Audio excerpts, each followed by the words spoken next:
Meteorologist Vianey Arana. Vianey, I mean, my goodness, you are busy. You worked this morning. You're keeping track of the king tides. Yeah.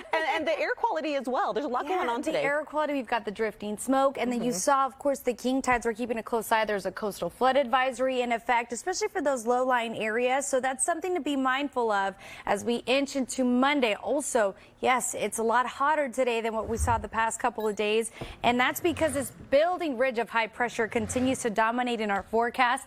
That's been giving us those clear skies when it comes to the, clouds disappearing by the afternoon, but it's also been bringing us the really warm weather. So San Francisco, beautiful views right now. Take a look at that.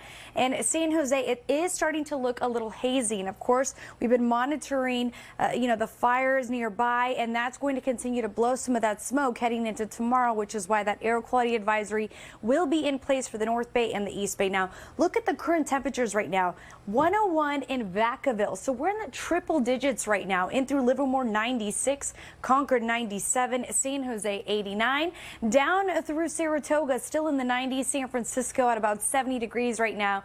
And look how much warmer we're running compared to the past 24 hours. Remember I talked about that building high pressure? Well, we're about 13 degrees warmer right now in Novato, 16 degrees warmer in Livermore compared to the past 24 hours. That's pretty significant. So you probably definitely noticed it, especially in inland areas. Meanwhile, we're also monitoring the winds because this does bring a concern for elevated fire danger. We've already seen a number of brush fires break out here in the Bay Area, and we will continue to see these breezy winds at times, 10, 15, 20 plus miles per hour, even heading into tomorrow. The reason that there's a concern for the winds, in addition to it being warm, remember, we're also really, really dry. We haven't seen significant rainfall in quite some time.